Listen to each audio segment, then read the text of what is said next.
বাথরুমে যান।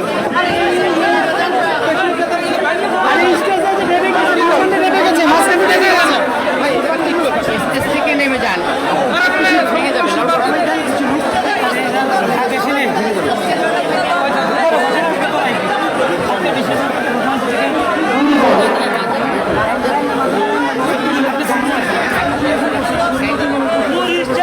এখান থেকে নেমে যান।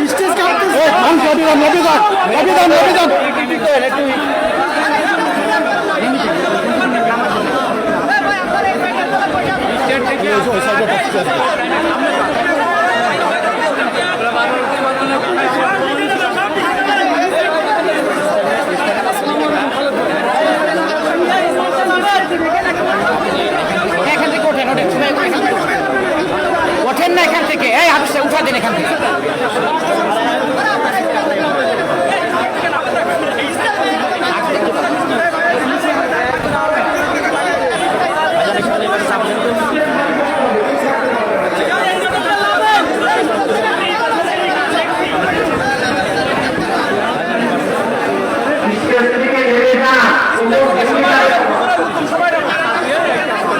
আপনাদের তাদের দায়িত্ব, আপনার লেবে যান।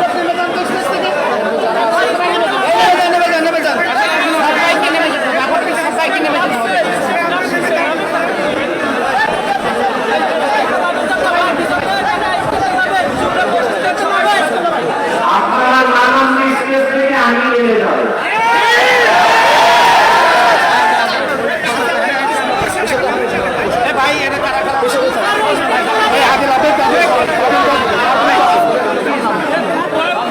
একদমই দুর্বল স্টেজ, একদমই দুর্বল স্টেজ। এই সেটাতে আগাই দিতে হবে, সেটা আগাই দিতে, এই সেটা একদমই দুর্বল এখানে, এই সেটা আগাই দিতে, এই আইডিয়া আগাই দিতে। স্টেজ ভেঙে যাবে বলে সমস্যা, হিমে নামাই দিচ্ছে। এখনো কাঁপতেছি। সবাইকে নেমেছেন আপনার পরে এটা পয়সা পয়সা ভালো ভালো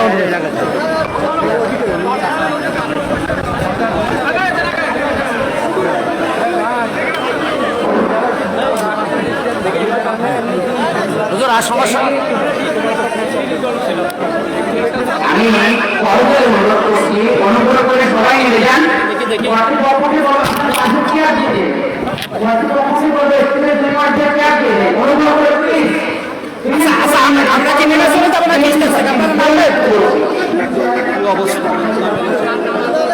আপনাদের জন্য আমি চেয়ার ব্যবস্থা করছি, চেয়ার ব্যবস্থা করতে আপনারা প্লিজ নিয়ে যান, প্লিজ নিয়ে যান।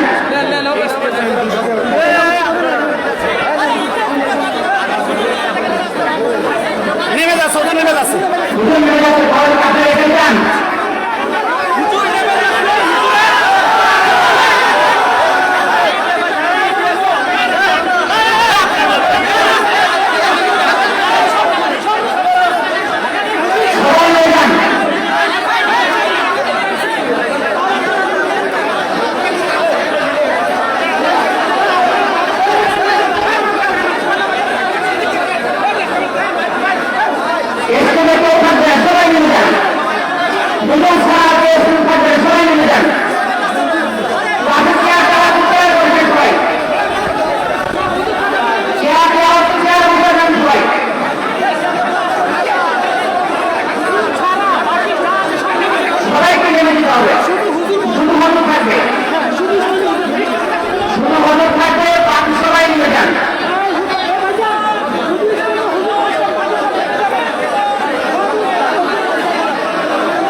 পানি খাবে না, পানি এখন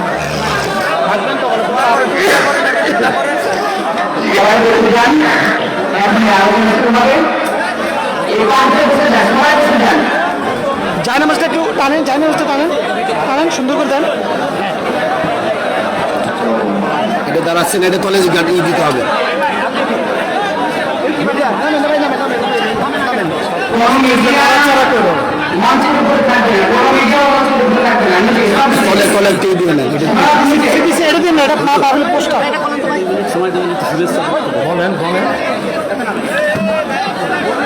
বসুন বসুন বসুন, বসে পড়েন, বসে পড়েন, বসে পড়েন, বসেন বসেন।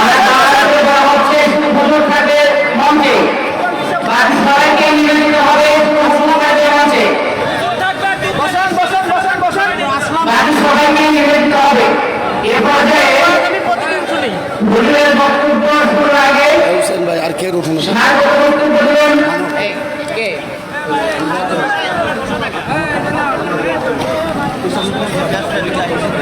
কমিটির তরফ থেকে শুভেচ্ছা বক্তব্য দিলেন মোহাম্মদ ওয়াজির হোসেন। আমি ওয়াজির হোসেন ভাইকে তার বক্তব্য রাখার জন্য অনুরোধ করছি এবং বক্তব্য গ্রহণ করে নেবেন। ওয়াজির হোসেন ভাই শুভেচ্ছা বক্তব্য রাখেন এবং নজরুলকে শুভেচ্ছা জানিয়ে গ্রহণ করে নেবেন।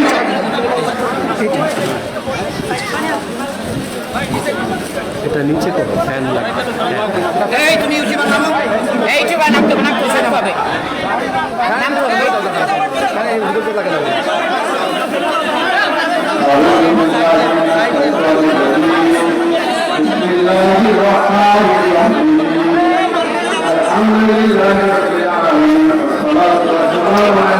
স্টেজটা ভেঙে যাবে।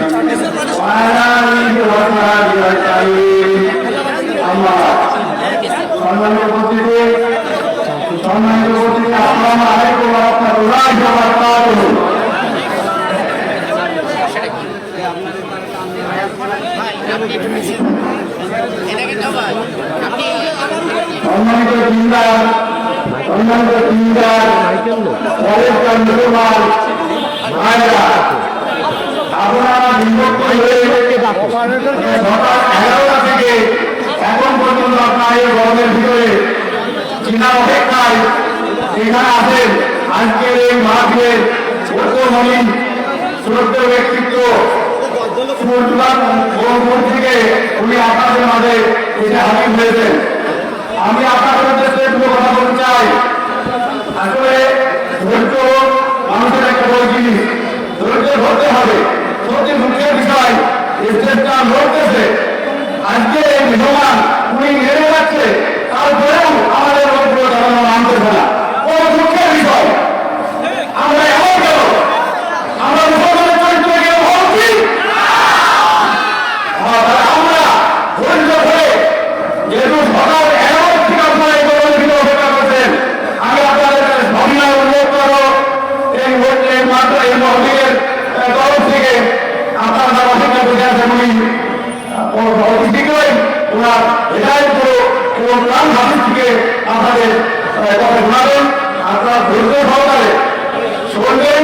আর যেখানে সুবহানাল্লাহ বলা, যেখানে আল্লাহু আকবার বলা, যেখানে আলহামদুলিল্লাহ বলা প্রয়োজন, আপনারা মুখ করবেন, মুখ করে বসে থাকবেন না। তো আমি আপনাদের কাছে সবাই অনুরোধ করছি, আপনারা যারা এখানে ডান পাশে দাঁড়ায় আছেন এবং এ পাশে পাশে দাঁড়ায় আছেন, আপনারা প্যান্ডেলের ভিতরে বা বাইরে এখানে জায়গা পান বসে যান এবং কোনো আওয়াজ করবেন না। আওয়াজ করলে যিনি মুক্তি যাবেন ওরা অসুবিধা হয়। আমি আর মনোবাস নষ্ট করবো না। আপনারা যারা রাস্তায় ঘোরাঘুরি করছেন, রাস্তাতে যারা ঘোরাঘুরি করছেন, দোকান ঘরে যারা এখন আছেন, আপনাদেরকে সঙ্গে অনুরোধ, আপনারা চলে আসেন, মাহফিলের মাঠে চলে আসেন এবং ওনার এই মাহফিলের যে মূল্যবান বক্তব্য আপনারা মধ্যে শুনবেন এবং বাস্তব জীবনে সেটা বাস্তবায়িত করবেন, এই আশা রেখে আমি আমার বক্তব্য শেষ করছি। আপনারা ভালো থাকেন। আসসালামু আলাইকুম ওয়া রাহমাতুল্লাহি ওয়া বারাকাতুহু। ধন্যবাদ মাঝির মহিন ভাইকে তার চমৎকার বক্তব্য উপস্থাপন করার জন্য। আর প্রতিষ্ঠান এ পর্যায়ে সরাসরি আলোচনা চলে যাচ্ছে। আমরা এটা নিচে এ পর্যায়ে আমাদের মাঝে বক্তব্য রাখেন কেন? সারা বাংলাদেশের নাগরিক মুক্তার আতঙ্ক, বাংলাদেশ অযুক্ত আইন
উজ্জ্বলী আলী হৃদয়ের সঙ্গে জানাচ্ছি ছবি আসছে সাউন্ড সঙ্গে একবার ক্লিয়ার করে দিলাম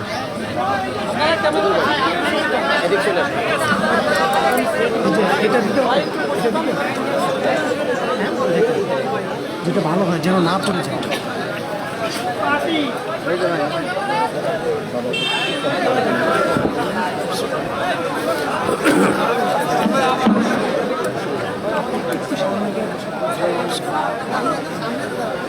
إن الحمد لله نحمده ونستعينه ونستغفره ونعوذ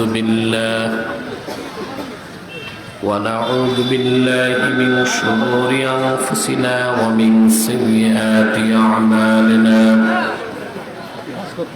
من يهده الله فلا مضل له ومن يضلله فلا هادي له ونشهد أن لا إله إلا الله وحده لا شريك له ونشهد أن سيدنا وحبيبنا ومولانا محمدا عبد الله ورسوله صلى الله عليه وعلى آله وصحبه وسلم الذي أكمل الله به قصر النبوة أي ختم الله به النبوة وحكم لا نبي بعده وأعلن في القرآن بالبرهان أن محمدا صلى الله عليه وسلم خاتم النبيين والمرسلين الذي أرسله بالحق بشيرا ونذيرا وداعيا إلى الله بإذنه وسراجا منيرا فقد قال الله تعالى في كلامه المجيد والفرقان الحميد أعوذ بالله من الشيطان الرجيم بسم الله الرحمن الرحيم يوم لا ينفع مال ولا بنون إلا من أتى الله بقلب سليم صدق الله العظيم وصدق رسوله النبي الكريم ونحن على ذلك من الشاهدين والشاكرين والحمد لله رب العالمين إن الله وملائكته يصلون على النبي يا أيها الذين آمنوا صلوا عليه وسلموا تسليما اللهم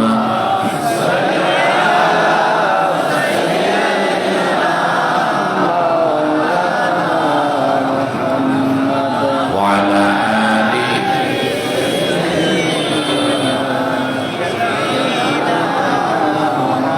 زبان খুলে পড়ুন اللهم صل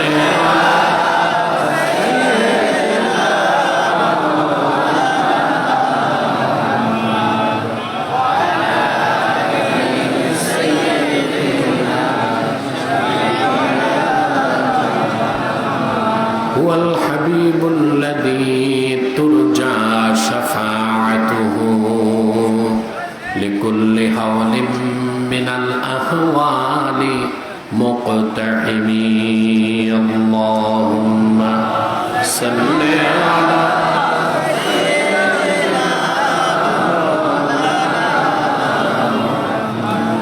وعلى آل सय्यदिना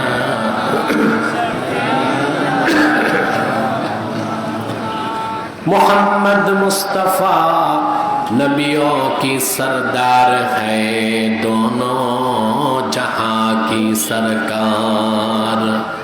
आप खातिमुल अंबिया है, सय्यदुल अबरार।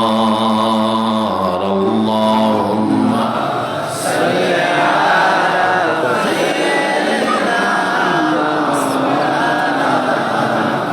वअला आलि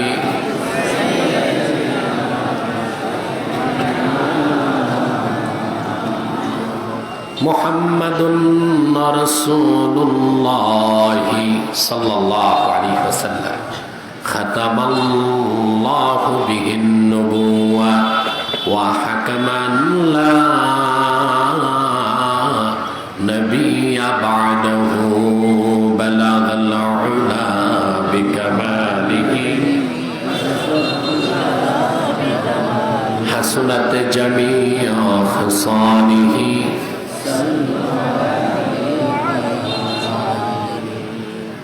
আল জামিয়াতুল ইসলামিয়া সিদ্দিকিয়া দারুস সুন্নাহ মাদ্রাসার উদ্যোগে আয়োজিত আজকের মাহফিলের সম্মানিত সভাপতি হাজারাত উলামায়ে কেরাম, তুলাবায়ে এজাম, প্রচণ্ড গরমে পড়ন্ত দুপুরে যারা এখানে উপস্থিত হয়েছেন তাদের সকলকে হৃদয়ের গভীর থেকে জ্ঞাপন করছি মুবারক। সবটুকুন শুকরিয়া আল্লাহ সুবহানাহু ওয়া তাআলার জন্যে, যিনি আজকের এই মুতাবাররাক মাহফিলে আমাদেরকে আসার বসার তৌফিক মেহেরবানি করে ভিক্ষা দান করেছেন। সেজন্য আসুন আমরা সকলে একবার অবনত চিত্তে হৃদয়ের আবেগ অনুভূতি উজাড় করে সমবেত কণ্ঠে বলি আলহামদুলিল্লাহ।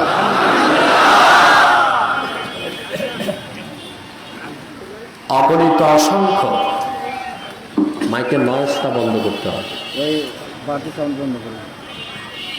অগণিত অসংখ্য দরুদ ও সালাম আল্লাহর সৃষ্টির প্রধান আকর্ষণ, বিশ্ব সভার সভাপতি, সকল নবী রাসূলগণের মাথার তাজ, শামসুল হিদায়াত, বদরুদ্দুজা, সৈয়দুস সাকালাইন, ইমামুল মুরসালিন, খাতামুন নবিয়্যিন ওয়াল মুরসালিন, আফতাবুন নবুওয়াত, শাহনশাহে রিসালাত, সরকারে দো জাহাঁ, সুলতানুল মদিনা, নবিয়ুল আম্বিয়া, হুজুরে আকরম, নূরে মুজাসসাম, নূরুন আলা নূর, সৈয়দিনা হাবিবিনা শফিঈনা মাওলানা মুহাম্মদ সাল্লাল্লাহু আলাইহি ওয়াসাল্লামের উপর আল্লাহ জাল্লা যিকরুহু, যাকে আজ থেকে ১,৫০০ বছর আগে প্রেরণ করেছেন সর্বশ্রেষ্ঠ ও সর্বশেষ নবী ও রাসূল হিসেবে, যার পরে আজ পর্যন্ত পৃথিবীতে অবশ্যই কোনো প্রকার নবী কিংবা রাসূল অবশ্যই আসে নাই, অবশ্যই এখনো নাই, অবশ্যই কিয়ামত পর্যন্ত আসবে না।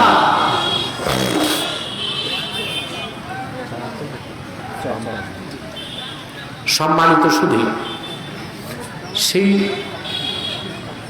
দুপুর থেকে বসে আছে, আপনাদের কষ্ট হয়েছে।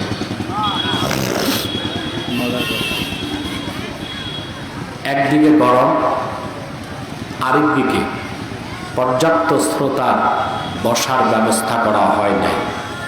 আপনারা অনেকে দাঁড়িয়ে কষ্ট পাচ্ছেন। সেজন্য আমি গুরুত্বপূর্ণ কিছু কথা কোরআন ও সুন্নাহকে কেন্দ্র করে বলছি। আল্লাহ পাক কোরআন কারীমের মধ্যে ইরশাদ করেছেন, ইয়াওমা লা ইয়ানফাউ মালুন ওয়ালা বানুন ইল্লা মান আতাল্লাহা বিকলবিন সালিম। কাল হাসর ময়দানে মানুষের সম্পদ এবং সন্তান সন্ততি কেউ কোনো উপকারে আসবে না। নিশ্চিত মুক্তি পাবে সেই ব্যক্তি যা আল্লাহর কাছে উপস্থিত হবে কলবে সালিম, পবিত্র অন্তর নিয়ে। বলেন সুবহানাল্লাহ। আখেরাতে আর কোনো কিছু কাজ আসবে না। আমরা তো আখেরাতকে বিশ্বাস করি। আখেরাত বিশ্বাস করেন?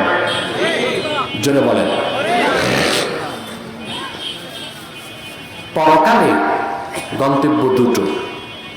কয়টি? জান্নাত, জাহান্নাম।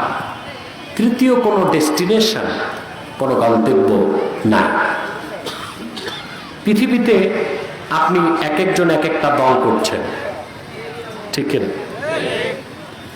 কেউ ন্যাশনালিজম, কেউ সোশ্যালিজম, কেউ সেকুলারিজম, কেউ কমিউনিজম, কেউ এক্সট্রিমিজম, কেউ নিউট্রালিজম। এক একটি দলে, মতে, মতবাদে আপনারা বিশ্বাস। আখেরাতে দল হবে দুটো। কয়টি? তৃতীয় কোনো দল? একদল জান্নাতি, আরেক দল জাহান্নামী, ঠিক না? আল্লাহ রাব্বুল আলামিন বলেন, فَأَمَّا مَنْ خَافَ مَقَامَ رَبِّهِ وَنَهَى النَّفْسَ عَنِ الْهَوَى فَإِنَّ الْجَنَّةَ هِيَ الْمَأْوَى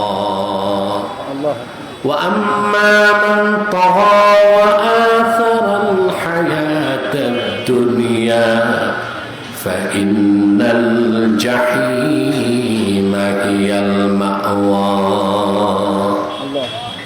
আর যে ব্যক্তি কাল কিয়ামতে আল্লাহর সামনে দাঁড়াবার ভয় অন্তরে পোষণ করল এবং মন যা চাইল তার থেকে সে নিজকে বিরত রাখল, আল্লাহ বলেন হিসাব নিকাশের পর আল্লাহর জান্নাত হবে তার বাড়ি। বলেন সুবহানাল্লাহ। এটা আপনারা খুশি না বেজার? অপরদিকে আল্লাহ তাআলা বলেন, ওয়া আম্মা মান তাগা, আর যে ব্যক্তি সীমা লঙ্ঘন করলো, ওয়া আথারাল হায়াতাদ দুনিয়া, দুনিয়ার জীবনকে পরকালের উপর প্রাধান্য দিল, ফাইন্নাল জাহিমা হিয়াল মাওয়া, পরকালে জাহান্নাম হবে তার আবাসস্থল। তা আখিরাতের দল কয়টা হবে? আপনারা সবাই তো পুরুষ, তবে সুপুরুষ কিনা আমি জানি না। পুরুষোচিত কণ্ঠে বলেন সুবহানাল্লাহ। পরকালে দল কয়টা? দুনিয়াতে তো অনেক দল, দলের তো অভাব নাই। শুধু বাংলাদেশেই রাজনৈতিক দল আছে রেজিস্টার, আমি যতটুকু জানি প্রায় 100-র উপরে। এমন দলও আছে যে দলের সদস্য 3 জন, সভাপতি, সেক্রেটারি, কোষাধ্যক্ষ আর একজন বেশি দাওয়ান। এরকম দলও বাংলাদেশে আছে। এক এক মতবাদে মানুষ বিশ্বাসী, এক একটা ইজমে বিশ্বাসী। কেউ ন্যাশনালিজম, কেউ কমিউনিজম, কেউ সোশ্যালিজম, কেউ সেকুলারিজম, দলের শেষটাই। কিন্তু আখিরাতে দল কয়টা? একটা ডানপন্থী, একটা বামপন্থী। একদল জান্নাতি আর একদল অভিশপ্ত জাহান্নামী। আমাদেরকে এখন পরকালে কোন দলে থাকবেন এটা রেজিস্ট্রেশন আপনাকে ফর্ম পূরণ করতে হবে দুনিয়ায়। কোথায়? আল্লাহ রাব্বুল আলামিন সেই কথাটি বলেছেন। কাল কিয়ামতের দিন হাসর ময়দানে মানুষের সহায় সম্পদ, বিত্ত বৈভব, টাকা পয়সা, পদ পদবী বংশমর্যাদা কিংবা সন্তান সন্ততি কিছুই কাজে আসবে না। ইল্লা মান আতাল্লাহ বিকলবিন সালিম। একমাত্র বিপদ নাই, পরকালে চিন্তা নাই, মৃত্যুর পরে জান্নাত সেই ব্যক্তির জন্য যে সুস্থ অন্তর নিয়ে আল্লাহর সামনে দাঁড়াবে। বলেন সুবহানাল্লাহ। তা আমাদের ঠিক করতে হবে কি? কল, দিল। কি ঠিক করবেন? দিল। দিল বুঝেন? বুঝেন না? আপনাদের বাম বুকের 2 আঙ্গুল নিচে হৃৎপিণ্ড, এটাকে আরবিতে বলা হয় কল। অনেক বক্তাকেও শুনছি উচ্চারণটা ঠিক করে না, বলে কাল। কাল অর্থ কুত্তা, আর কল অর্থ অন্ত। একটা অক্ষরের উচ্চারণের মাইকটাও তো সুবিধার না, সাউন্ড কম হোক, স্পষ্ট আওয়াজ দরকার। এখানে মাইক অপারেটর আছে নাকি? এর মাথায় টুপি নাই, মাহফিলে আসছে। আমার মনে তোর ওযুও নাই, এতবার ধরো না। আওয়াজটা স্পষ্ট করে দাও, খুলে দাও, ইকো চলবে না। আওয়াজটা স্পষ্ট করে দাও। আপনারা আমাকে সুযোগ দিবেন কথা বলার, ইনশাআল্লাহ ইনশাআল্লাহ। সুযোগটা কিভাবে? মনোযোগের মাধ্যমে।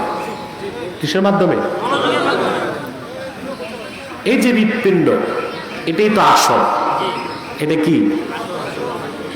এটাকে ইংরেজিতে বলে হার্ট, বাংলায় হৃৎপিণ্ড। এটাই মন, এটাই দিল।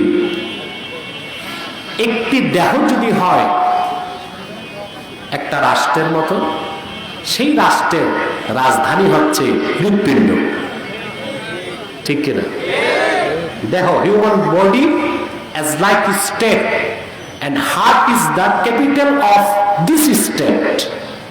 দেহটা যদি একটা রাষ্ট্র, ওই দেহ নামক রাষ্ট্রের রাজধানীর নাম কি? কল, দিল। ঠিক কিনা? এই জন্য শয়তান খুব চালাক, সে রাজধানী দখল করে। কারণ মডার্ন ওয়ার পলিসি, আধুনিক যুদ্ধনীতিও এটা বলে, রাজধানী যার দখলে দেশ তার থাকে। রাজধানী যার দখল মুক্ত, দেশে তার কর্তৃত্ব চলে। শয়তান দখল করে কি? রাজধানী। সে জানে এ রাজধানী দখল করলে পুরা মানুষটাই আমার কবজায় চলে আসবে। সেজন্য হাদিস সাক্ষী, শয়তান মানুষের অন্তর দখল করে। কি দখল করে? শয়তান ঘুমায় কোথায় জানেন? শয়তানের বেডরুম হচ্ছে আপনার নাকের বাসি। এ নাকে ঘুমায় শয়তান সারা রাত। বুঝতেছেন? ফজরের সময় বান্দা যখন উঠে ওযু করে, শয়তান পালায়। আর সহিহ বুখারী সাক্ষী, আর ফজর নামাজ যে মুসলমান বাদ দেয়, শয়তান তার কানে পেশাব করে চলে যায়। রাসূল করিম সাল্লাল্লাহু আলাইহি ওয়াসাল্লামের কাছে এক ব্যক্তির ব্যাপারে বলা হলো, লোকটা ফজর নামাজ পড়ে নাই। আল্লাহর হাবিব বলেছেন, বালা শাইতানু ফি উযনি, শয়তান সে বেনামাজের কানে পেশাব করে দিয়েছে। আজকে ফজর নামাজ কারা বাদ দিয়েছেন আমি জানি না। জরিপ করলে দেখা যাবে অর্ধেক ফজর নামাজ পড়ছে কিনা সন্দেহ আছে, বাকি অর্ধেক যোহর নামাজ পড়ছে কিনা তাও সন্দেহ আছে। আসর যে পড়বে না, নিয়ত মোটামুটি পাকা, কিন্তু ওয়াজ শুনবে 3-4 ঘন্টা। ঠিক কিনা? কিন্তু শয়তান নাকেও দখল করে না, কানও দখল করে না। দখল করে কি? সে জানে এটা রাজধানী, এখানে সে বসলে পুরা মানুষটাই তার দখলে চলে আসবে। ঠিক কিনা বলে? আজকে আমাদের আলোচ্য বিষয়টাই কল, হৃৎপিণ্ড নিয়ে। দেহের যে মূল হৃৎপিণ্ড তা বিশ্বাস করেন? কথা বলেন।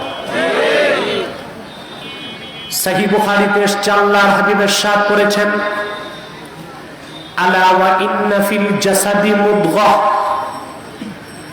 ইদা সালাহাত সালাহাল জাসাদু কুল্লুহু ওয়া ইদা ফাসাদাত ফাসাদাল জাসাদু কুল্লুহু আলা ওয়া হিয়াল কলব। সাবধান, জেনে রেখো, মানুষের দেহের মধ্যে একটি গোশতের টুকরা আছে।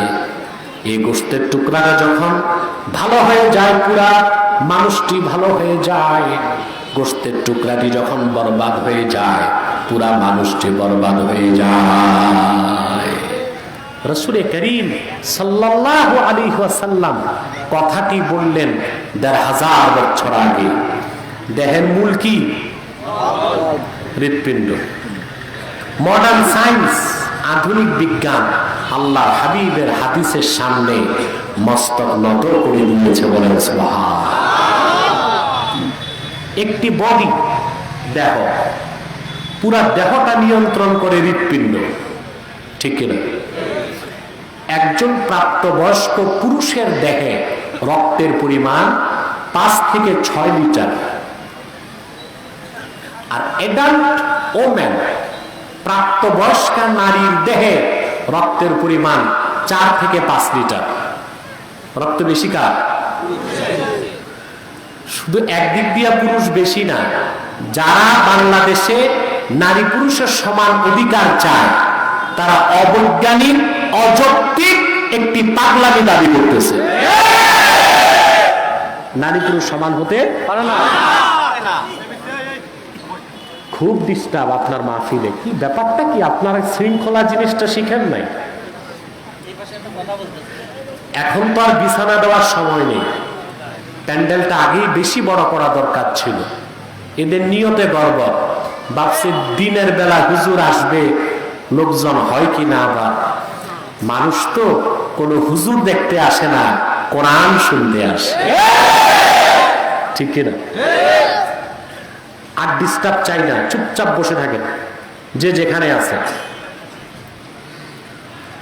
প্রাপ্তবয়স্ক একজন পুরুষের দেহে রক্ত 5 থেকে 6 লিটার, আর মহিলা 4 থেকে 5 লিটার।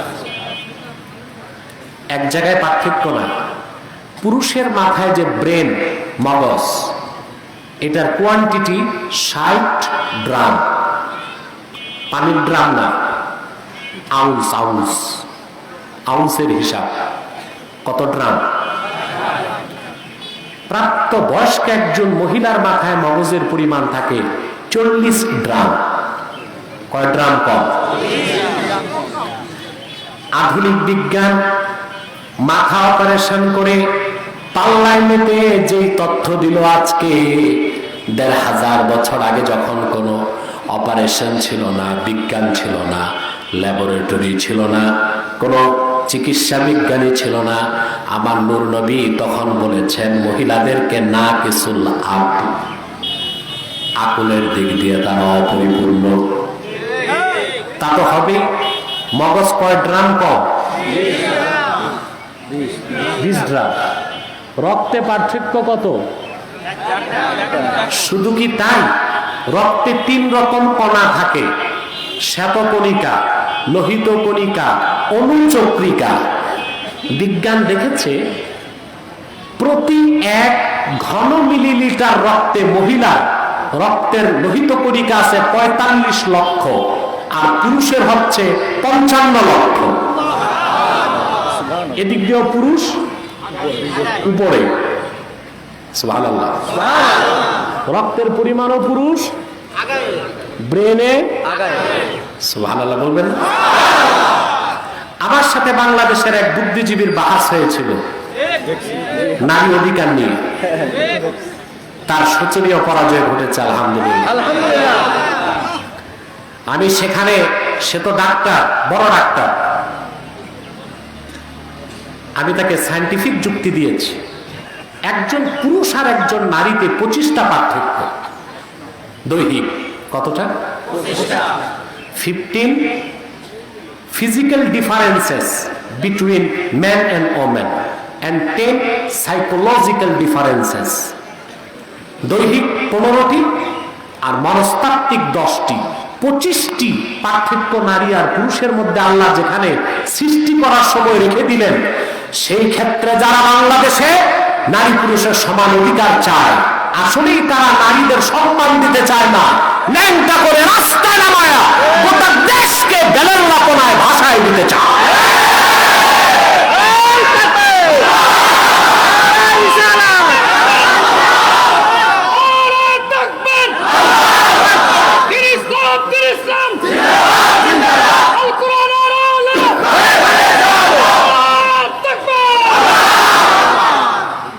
প্রিয় সুধী, ইসলামের চেয়ে বেশি নারীর মর্যাদা কেউ দিতে পারে নাই। আমার ডিবেটটা দেখবেন, দেখছেন অনেক, যারা দেখেন নাই দেখে নিবেন।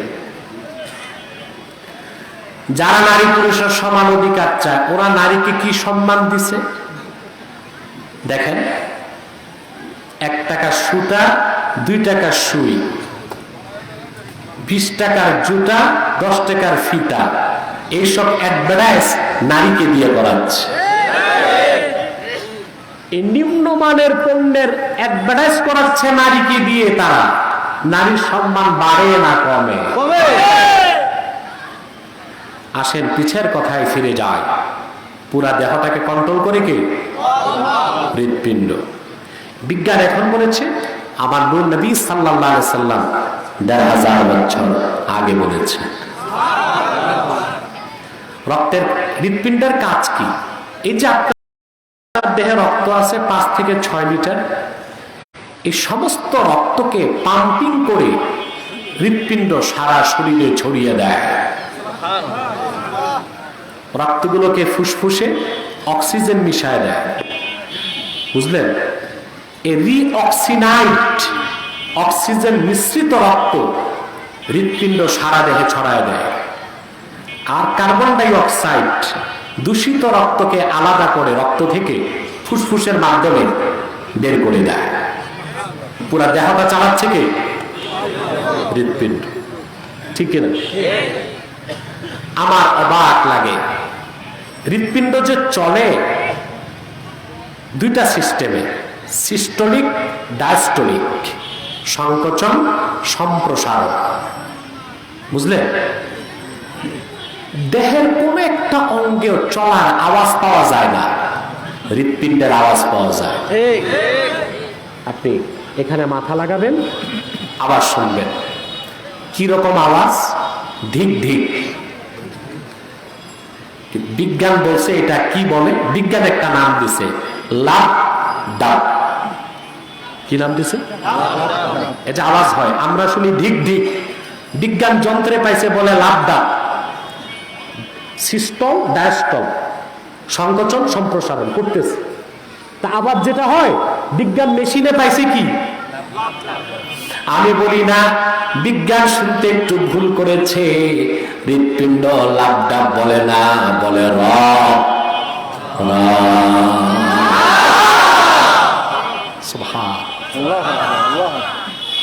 মেডিকেল সায়েন্স আত্মা খুঁজে পায় নাই। মেডিকেল সায়েন্স আত্মাকে স্বীকার করে না। আহারে বিজ্ঞান, যে বিজ্ঞান মানুষকে আল্লাহর পরিচয় দিতে পারে না, ওই বিজ্ঞানে আমরা ঝাড়ু নিক্ষেপ করি। সব চিনল বিজ্ঞান, সব আবিষ্কার করলো, সৃষ্টি জগতে যিনি স্রষ্টা ওনার পরিচয় পেল না। কারণ শুধু বিজ্ঞান থাকলে ফলাফল 0। কোরআন যদি সাথে থাকে, সুবহানাল্লাহ, ওই বিজ্ঞান সত্যিকার বিজ্ঞানে পরিণত হতে পারে। আত্মা কেন খুঁজে পাও না তোমরা? আল্লাহ পাক কোরআন কারীমে বলেছেন, ওয়াফি আনফুসিকুম আফালা তুবসিরুন। আল্লাহ তাআলা অসম্ভব নিদর্শন তোমাদের মধ্যে আছে, তোমরা কি তা দেখো না? প্রশ্নকার আল্লাহর বড় কুদরত হলো আত্মা, রূহ। আসেন এবার বিজ্ঞানকে আমি প্রশ্ন করি, আপনারা শোনেন। দেহের প্রতিটা অঙ্গ চালানোর পিছনে মূল কাজ কার? হৃৎপিণ্ড। প্রত্যেকটা অঙ্গ চলার কারণ পাওয়া যায়। চক্ষু কেন কাজ করে? সেখানে রক্ত আছে। কান কেন কাজ করে? ব্রেন কেন কাজ করে? স্টোমাক কেন কাজ করে? জোরে। ফুসফুস কেন কাজ করে? প্রত্যেকটা অর্গান, প্রত্যেকটা অঙ্গ চলার পিছনে মূল শক্তি জেনারেট করে হৃৎপিণ্ড। বিজ্ঞানকে আমার প্রশ্ন, হৃৎপিণ্ড কেন চলে? ব্যাটারি নাই, চার্জ নাই, সৌর বিদ্যুৎ নাই, কোনো কিছুই নাই। মায়ের পেটে 4 মাস বয়স থেকে হৃৎপিণ্ড কাজ শুরু করে। লোকটি যদি 100 বছরও বেঁচে থাকে, এক মুহূর্তের জন্য হৃৎপিণ্ড তার কাজ বন্ধ করে না। কোন শক্তির কারণে? খেয়াল করেন আপনারা? কথা বলেন, চিন্তা করেন। বিজ্ঞান বলেছে পেশি, পেশি বুঝেন? গোস্ত, এটা 2 প্রকার, একটা ঐচ্ছিক, একটা অনৈচ্ছিক। এই যে আপনি হাত নাড়তেছেন, এটা ঐচ্ছিক পেশি। কিন্তু হৃৎপিণ্ড যে চলতেছে, এটা আপনার ইচ্ছায় চলে না, এজন্য সেটার নাম অনৈচ্ছিক পেশি। আমি বলি না অনিচ্ছায় কিছু হয় না, সব কিছুর পিছনে আমার আল্লাহর ইচ্ছা ও হুকুম লাগে, ঠিক কিনা বলেন? বিজ্ঞানীরা যাকে ঠাকুর মানে, আইজ্যাক নিউটন। নিউটনের বিখ্যাত সূত্র 3টা। কয়টা? নিউটন বলেছে কোন বস্তু যদি স্থির থাকে, বল প্রয়োগ না করলে চিরকাল তা থেমেই থাকবে। আর কোন জিনিস যদি চলতে থাকে, বাধা না দিলে তা চিরকাল চলতেই থাকবে। তা আমার প্রশ্ন, মায়ের পেটে ভ্রূণ থাকা অবস্থায় যে হৃৎপিণ্ড তার কার্যক্রম চালু করে, কোন শক্তির কারণে? হৃৎপিণ্ডকে চালায় রূহ বা আত্মা। বিজ্ঞান এখনো খুঁজে পায় নাই। কোরআন কারীম তার জবাব দিয়েছে, ওয়ায়াসআলুনাকা আনির রূহ কুলির রূহু মিন আমরি রাব্বি ওয়া মা উতীতুম মিনাল ইলমি ইল্লা কলিলা।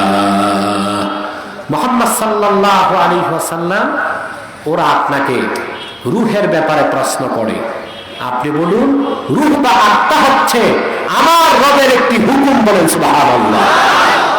সেই হুকুমে হৃৎপিণ্ড কাজ করে। তাহলে আমরা আজকের আলোচনায় এতটুকু বুঝলাম, সারা দেহের মূল কি? এটা ঠিক, মানুষ ঠিক, এটা বরবাদ। এই হৃৎপিণ্ড বা কল্প কোরআন কারীমের দৃষ্টিতে 4 প্রকার। কয় প্রকার? জোরে বলেন। আমি ব্যাখ্যাটা দিব? ধৈর্য আছে? গরম বেশি লাগে? যারা দাঁড়িয়ে আছেন, মাটির বিছানায় বসে যান না, ব্যাখ্যাটা থাকলে দাঁড়াই থাকেন, সমস্যা নাই। প্রিয় ভাই বন্ধুগণ, এরপর আমি একটা প্রশ্ন করব, কথা বলে না। প্রশ্নটা হবে সাবজেক্টিভ না অবজেক্টিভ, উত্তর দিবেন আপনারা। কল্প প্রকার? প্রথম প্রকার কল্প হচ্ছে কলবুল আজরাত, এমন হৃৎপিণ্ড যা থেকে সর্বক্ষণ নূর বের হয়। এটা হলো কলবুল মুমিন, খাঁটি মুমিনের অন্তর। যে কথাটি আল্লাহ পাক কোরআন কারীমে বলেছেন, ইয়াউমা লা ইয়ানফাউ মালুন ওয়ালা বানুন ইল্লা মান আতাল্লাহ বিকলবিন সালিম। এই হৃৎপিণ্ডের নাম কলবুল সালিম, সুস্থ হৃদয়, পুরাটাই ঈমানে ভরপুর। ইয়াতালাআলু নূরুল ঈমান, যে অন্তর থেকে সব সময় আল্লাহর আনওয়ারে মালাকুতের নূর বিচ্ছুরিত হতে থাকে। বলেন সুবহানাল্লাহ। এটা খাঁটি মুমিনের কল। কার কল? খাঁটি মুমিনের কল। আমি প্রশ্ন করব, আপনার কোন কল? রোগী নিজে তো বুঝবে, বুঝবে বুঝবে। আমি প্রশ্ন করব, আপনাকে উত্তর দিতে হবে, পারবেন না ইনশাল্লাহ? ইনশাল্লাহ ইনশাল্লাহ। স্টেজ তার ভাঙার সম্ভাবনা নেই। আচ্ছা বলেন, আমি তো জোয়ান মানুষ, স্টেজ ভাঙলে কি হবে? আমার কিছুই হবে না ইনশাল্লাহ। এই যে বুড়া মানুষগুলো ছিল স্টেজ ভাঙলে ওনাদেরকে তো কবরস্থান যে খুঁজতে হইত। স্টেজ সবসময় মজবুত করার চেষ্টা করবে, বুঝতে পারছেন? নতুবা স্টেজ ভাঙলে ইউটিউব ব্যবসায়ীরা ওয়াজ আর ছাড়বে না, স্টেজ ভাঙাটাই ছাড়বে। কারণ ওদের ধান্দা সব সময় ভিউজ কিভাবে বাড়ানো যায়, ঠিক না? তারপর আজকের স্টেজ নিয়ে কিছু একটা লিখবে তারা, ক্যাপশনে দেখবেন আপনারা, হ্যাঁ এটা লিখবে, একটু ঘুরায় ফিরা হলেও লিখবে, অন্তত এটা লিখবে স্টেজ কেন ভাঙলো না, এই ক্যাপশন একটা দিতে পারে তা। আমি তাদের ভালো করে চিনি।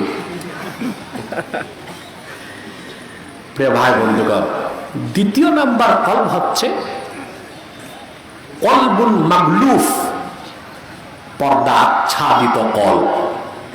এটা হচ্ছে কলবুল কাফের, কাফেরের অন্তর, যেখানে কোনো নূর নাই, পুরাটাই অন্ধকারের গেলাফে আবৃত। যতই হেদায়েতের কথা শুনে অনুধাবন করতে পারে না। আল্লাহ পাক এই কলবের কথাও কোরআন কারীমে বলেছেন, ওয়ালাকাদ যারানা লিজাহান্নামা কাসীরাম মিনাল জিন্নি ওয়াল ইনসি লাহুম কুলুবুন লা ইয়াফকাহুনা বিহা ওয়ালাহুম আ'য়ুনুন লা ইউবসিরুনা বিহা ওয়ালাহুম আযানুন লা ইয়াসমাউনা বিহা উলাইকা কাল আনআমি বাল হুম আযাল ওয়া উলাইকা হুমুল গাফিলুন। এটা দ্বিতীয় প্রকার কলব। আল্লাহ পাক বলেন, অধিক সংখ্যক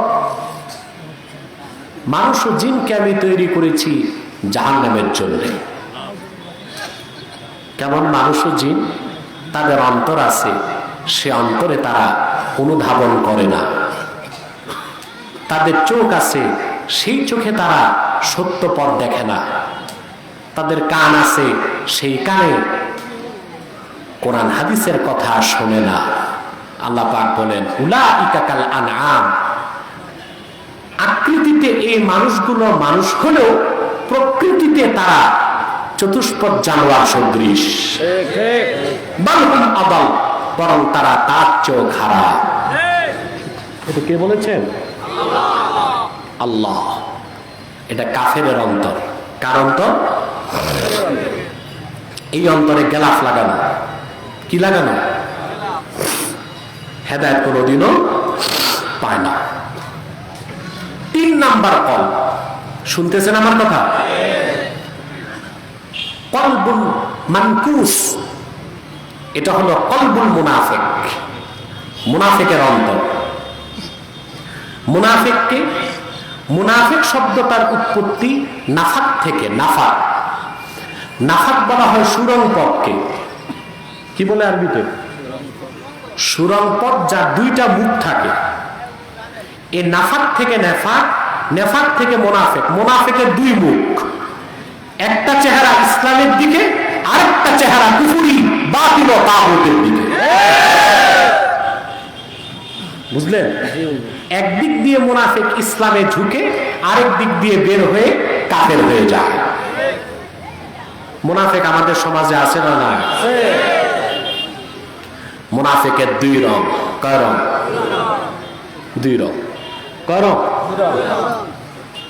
আমাদের দেশে এই 2 রঙের মানুষ বেশি না কম? কবি গানে কাব্যের ভাষায় বলেন, दो रंगी छोड़ दे एक रंग हो जा सरापा मोम बन या संग हो जा। 2 রং ছাড়ো, 1 রং ধরো। ইমানের রঙে রঙিন হয়ে, খাঁটি মুমিন হয়ে মোমের মতো বলে যাও, নতুবা পাথরের মতো শক্ত হয়ে কাফের হয়ে যাও। কখনো ইসলামের কথা, কখনো শিরক ও কুফরের কথা, মসজিদেও দৌড়াবা, মন্দিরেও দৌড়াবা। এটা মুমিনের চরিত্র নয়, মুনাফিকের চরিত্র ছাড়া। রব একটা ধরতে হবে, রব এক রব, সেটা ইমানের রব। কিন্তু মুনাফিকের কয় রব? প্রকৃতপক্ষে মুনাফিক মুসলিম নয়। মুনাফিকের অন্তর হলো 3 নাম্বার, ওইটার নাম হচ্ছে কলবুল মানকুস। খেয়াল করতেছেন? 4 নাম্বার কলব হচ্ছে কলবুল মুসাফফা। আমাদের অধিকাংশ মুসলমানের এই 4র্থ নাম্বার কলব, ফিহে ঈমানু ওয়া নিফাক। এই অন্তরে ঈমানও আছে, নেফাকও আছে। তাহলে এই অন্তরটা অসুস্থ অন্তর। এটা কি? জোরে বলে। ঈমানও আছে, নেফাকও আছে। তাফসীরের কিতাবে মুফাসসির উদাহরণ দিয়েছেন, মাসালুল ঈমান কাল বাকলা ইয়ামুদ্দুহাল মাউত তাইয়্যিব। এই অন্তরে যে ঈমান আছে, এটা সবুজ শাক সবজির মতো, বিশুদ্ধ পানি পেলেই বড় হয়। ও মাসালুন নিফাক কাল কুরহা ইয়ামুদ্দুহাল কাইহু। আর এই অন্তরে যে নেফাক আছে, মুনাফিকি, এটা হচ্ছে ক্ষত স্থানের মতো, দূষিত রক্ত এটাকে বাড়ায় দেয়। কথা বুঝেন না? এই 4র্থ প্রকার অন্তর যাদের, যেই অন্তরে ঈমানও আছে আবার নেফাকও আছে, এই অন্তর অসুস্থ অন্তর। এই রকম অন্তরের মানুষগুলো ইসলামকেও ভালোবাসে, অনইসলামকেও ভালোবাসে। ওয়াজ শুনতেও ভালো লাগে, ডিজে পার্টির গান শুনতেও ভালো লাগে, ঠিক কিনা? মাথায় টুপি দিতেও ভালো লাগে, দাড়ি রাখতেও ভালো লাগে, আবার ইসলাম বিরোধী তাগুতি শক্তির গোলামি করতেও ভালো লাগে, ঠিক কিনা বলেন? এরকম লোক আমাদের মধ্যে বেশি না কম? অন্তর কোনটা? 4র্থটা কলবে মুসাফফা, কলবে অসুস্থ অন্তর। কথা বুঝতেছেন? এই কলবের অধিকারী যারা, তারা ইসলামকে ভালোবাসে না তা না, কিন্তু ইসলামকে ভালোবাসে, অনইসলামকেও। তাদের মধ্যে দিনদারিও আছে, বদদিনীও আছে। তারা মহরমে আশুরা পালন করে, আবার বৈশাখ মাসে হিন্দুদের মতো বৈশাখী মেলাও পালন করে, ঠিক কিনা? দুটোটাই ভালো লাগে, বুঝলেন না? ঈদ উৎসব করতে ভালো লাগে, আবার বিশ্ব ভ্যালেন্টাইন্স ডে, ভালোবাসা দিবস নামের বেহায় দিবসও পালন করে। ওয়াজ শুনতেও ভালো লাগে, গান শুনতেও ভালো লাগে। আছে এরকম লোক? বেশি না কম? তার কারণ 4র্থ প্রকার অন্তর, এখানে ঈমানও আছে, নেফাকও আছে। আপনাদের কোনটা এখন আপনারা বলেন?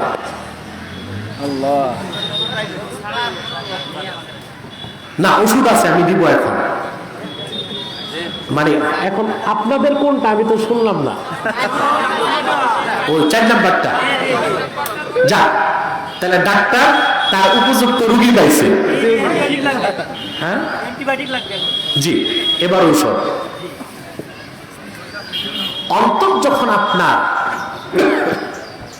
এই 4র্থ প্রকার অন্তরে যখন ঔষধ থাকবে না, ঔষধ প্রয়োগ করবেন না, এই অন্তর আস্তে আস্তে মুনাফিকি বাড়বে, আপনার কলবটা মরে যাবে। কি হয়ে যাবে? অতএব অন্তর মরে যাবার আগে ঔষধ নিয়ে তাকে জিন্দা করতে হবে। আর 1ম প্রকার যে অন্তর, কলবুল আজরাত, যে অন্তর থেকে নূর ছড়ায়, সেই অন্তরে পরিণত করতে হবে। রাজি আছেন? বিশ্ববরেণ্য মুহাদ্দিস এবং মুফাসসির আল্লামা ইব্রাহিম খাওয়াস তিনি বলেছেন, দাওয়াউল কুলুবে খামসা, যে অন্তরে অসুখ আছে, রোগ আছে, সেই অন্তরের ঔষধ হলো 5টি। এখন কি ওষুধ দিব নাকি?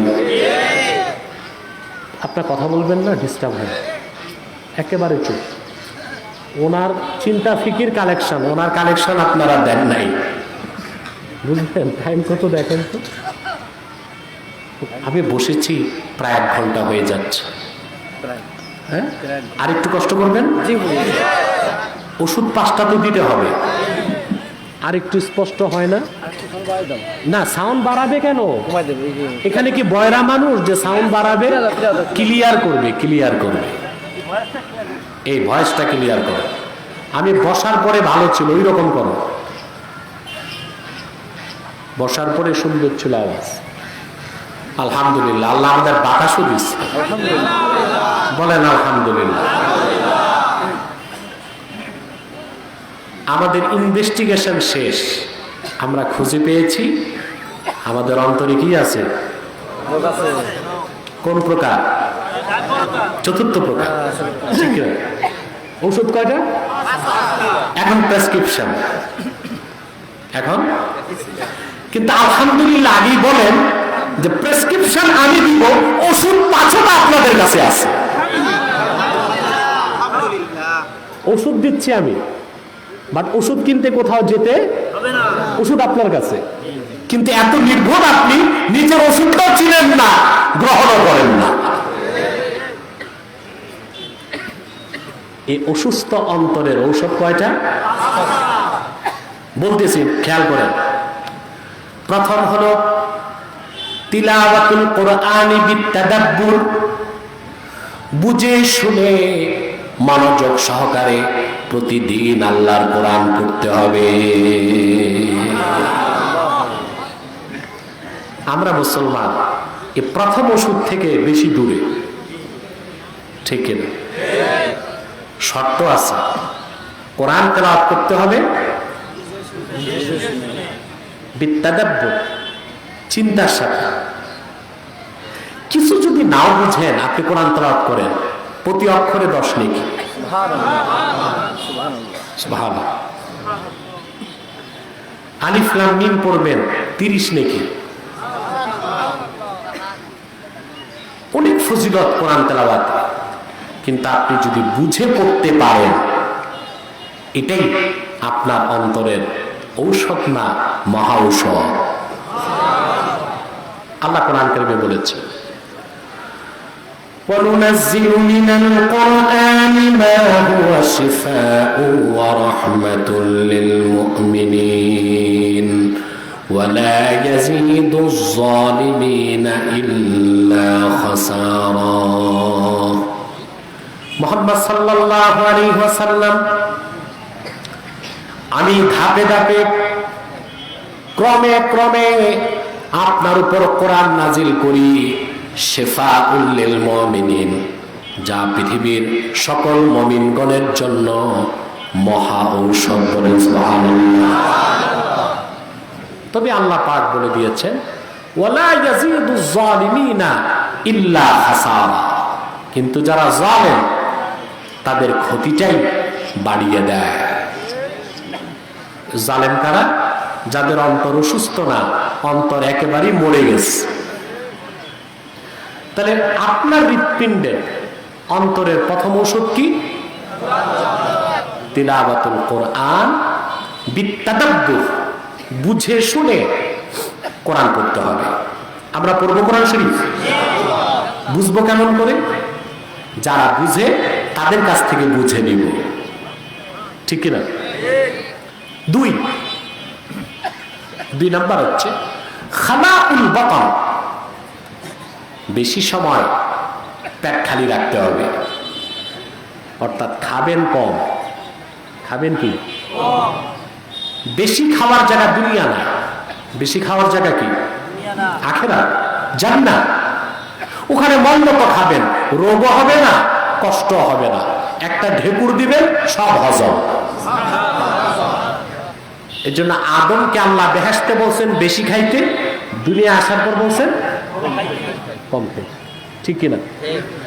আল্লাহ কোরআন কারীমে বলেছেন, আল্লাহ পাক আদমকে ডাক দিয়ে বললেন وَقُلْنَا يَا آدَمُ اسْكُنْ أَنْتَ وَزَوْجُكَ الْجَنَّةَ وَكُلَا مِنْهَا رَغَدًا حَيْثُ شِئْتُمَا وَلَا تَقْرَبَا هَٰذِهِ الشَّجَرَةَ فَتَكُونَا مِنَ الظَّالِمِينَ।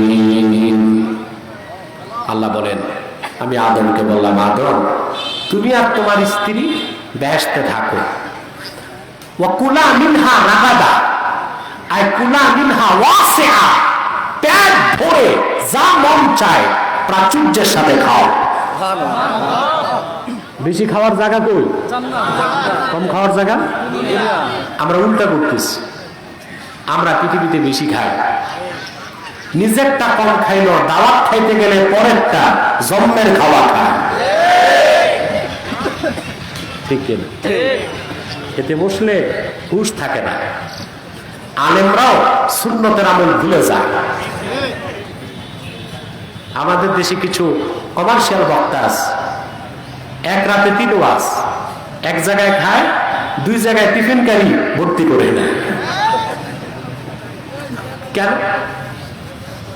এর মাধ্যমে সমাজের লোক মনে করে আলেম মানি পরখওয়া, আলেম মানি কেবল মানুষেরটা চেয়ে খাও না। সত্যিকার আলেমের হাত কখনো নিচে থাকে না, উপরে থাকে। খায় কম, খাওয়াই বেশি, ঠিক না? তাহলে অন্তরের 2 নাম্বার ঔষধ হচ্ছে খালাউল বতন, পেট খালি রাখা।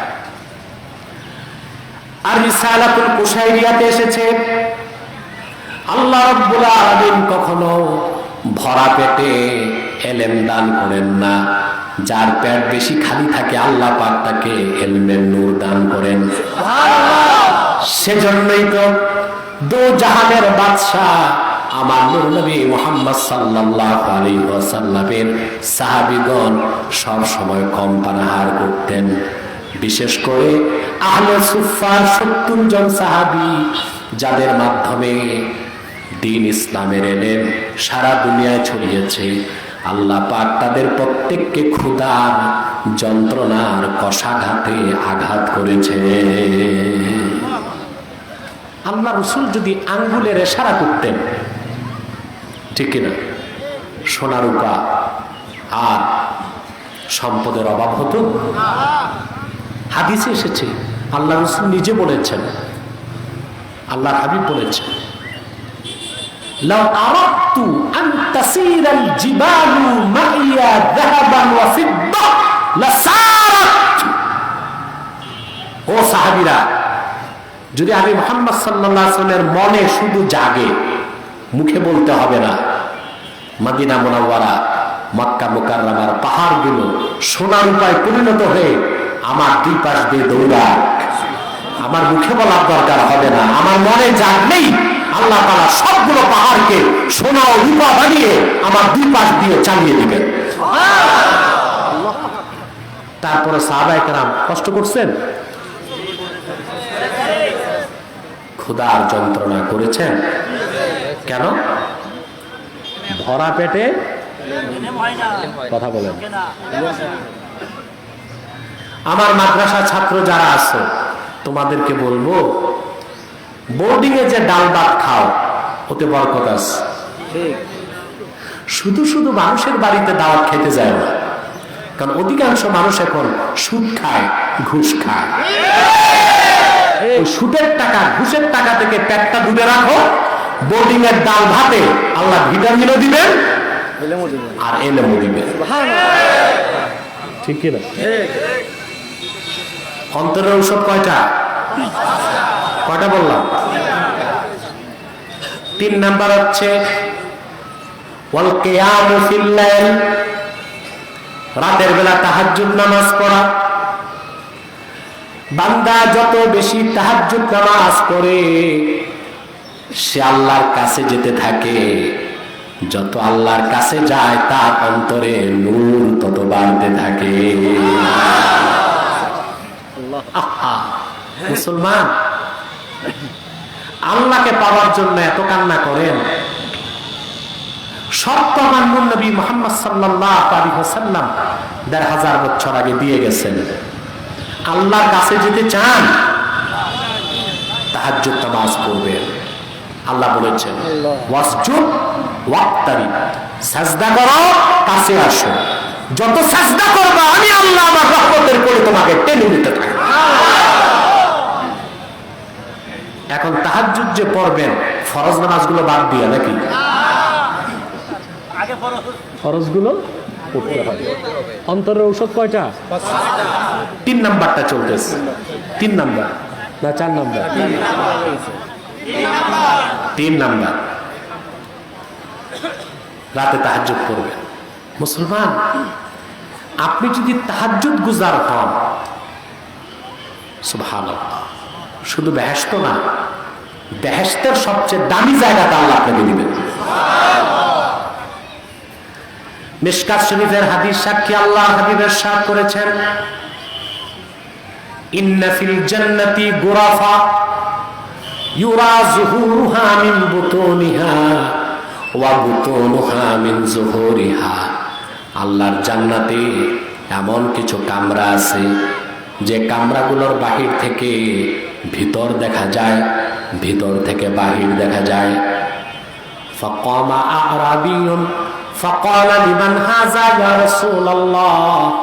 এক আরাবী দাঁড়িয়ে গেলেন আর বললেন, ইয়া রাসূলুল্লাহ, এতদিন জান্নাতের কথা শুনেছি, জান্নাতের ভিতর এত সুন্দর কামরা আছে তা তো শুনি নাই, এই কামরাগুলো আল্লাহ কাকে দিবে?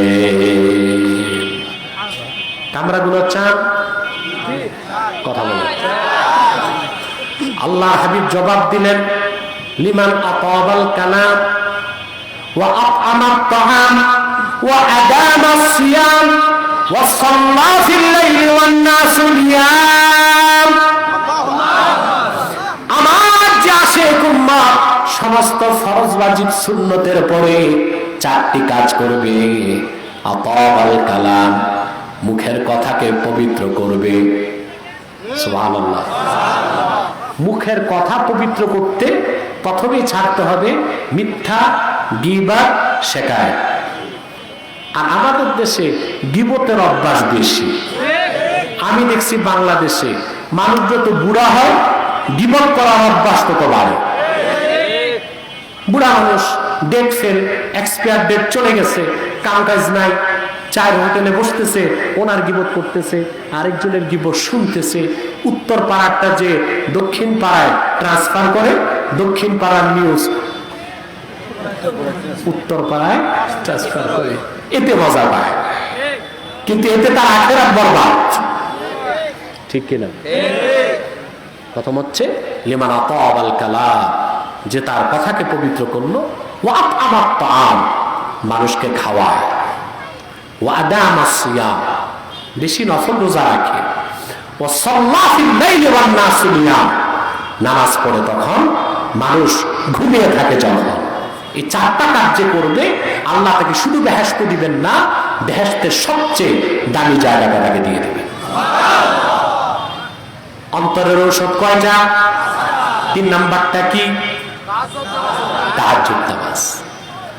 4 নাম্বার হলো ওয়াত তাদাররু ফিস সাহার, শেষ রাতে আল্লাহর কাছে দোয়া মুনাজাত করে নিজের গুনাহ মাফ চাইবেন।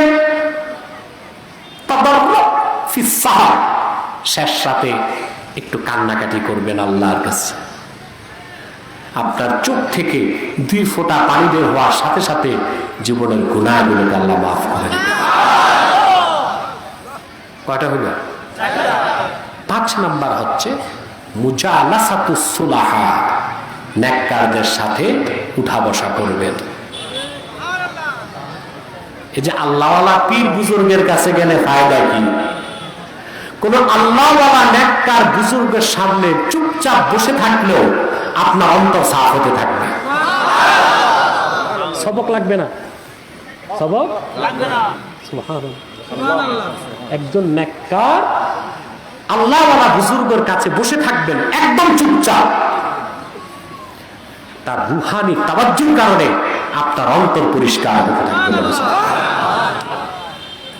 5 নাম্বার হচ্ছে কি? মুজালাসাতুস সুলাহা, নেককারদের সাথে উঠা বসা করবেন। দুই নেককার একসাথে বসলে ঈমান বাড়ে। সুবহানাল্লাহ, আল্লাহু আকবার। এটা বিশ্বাস করেন না? জি। সহিহ বুখারী কিতাবুল ঈমানে তারজামাতুল বাবে ইমাম বুখারী মুআজ বিন জাবাল থেকে একটা অংশ নকল করেছে।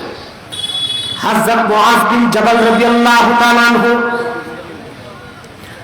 তার ছাত্র আসওয়াদ বিন হেলালকে ডাক দিয়ে বললেন, ইজলিস বিনা নুমিন সাআ, আসো আমরা একটু বসি, ঈমানটাকে বাড়াই।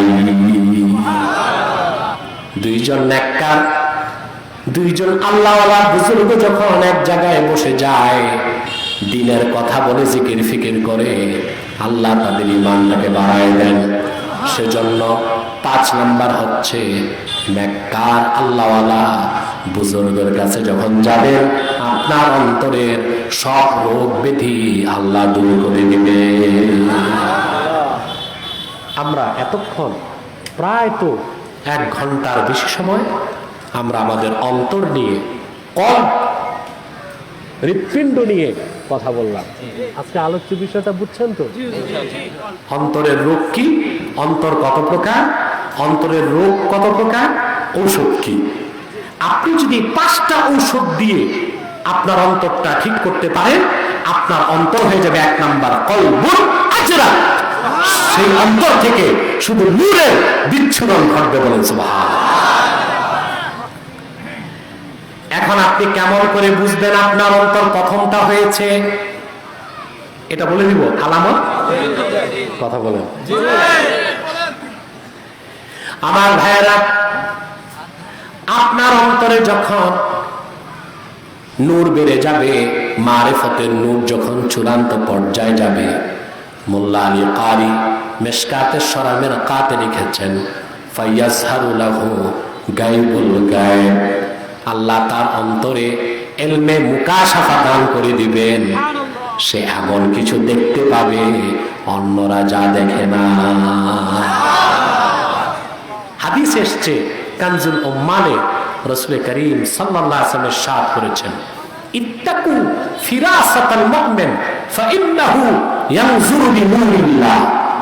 তোমরা মুমিনের ফেরাসাত থেকে বাঁচো, কারণ মুমিনকে আল্লাহ যখন নূর দেন অন্তরে, তখন সে এমন কিছু দেখতে পায় যা তোমার গোপন তথ্য সব জেনে যাবে। সুবহানাল্লাহ। আমরা অন্তরটা ওই রকম করবো তো ইনশাআল্লাহ। 5টা আমল পেলাম। কয়টা আমল? আল্লাহ কবুল করুক, মঞ্জুর করুক, বলুন আল্লাহুম্মা আমিন। অনেক কথা আজকে হয়ে গেছে, আর কষ্ট দিচ্ছি না। আমরা কলবে সালিম চাই। কি চাই?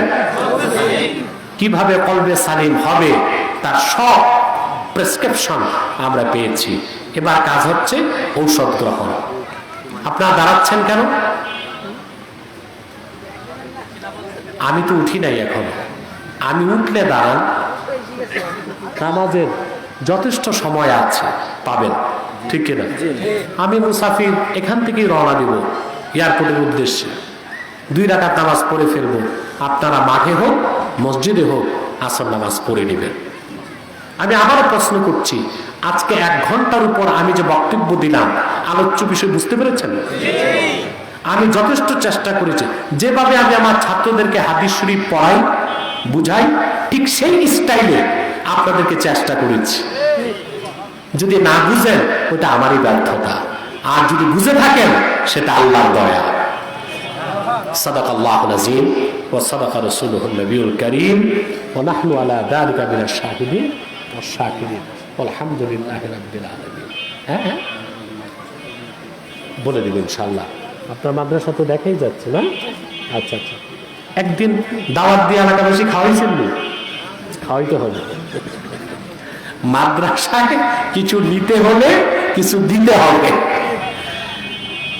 আপনারা এতগুলো লোক খাওয়ানোর তো ব্যবস্থা নেই, পরবর্তীতে দাওয়াত করে খাওয়াবে। মাদ্রাসার কিছু কথা আমি বলবো, এখনই বলবো ইনশাল্লাহ। তার আগে আপনাদের এলাকায় কিছু সতর্কতামূলক বিষয় আমাকে বলতে হচ্ছে।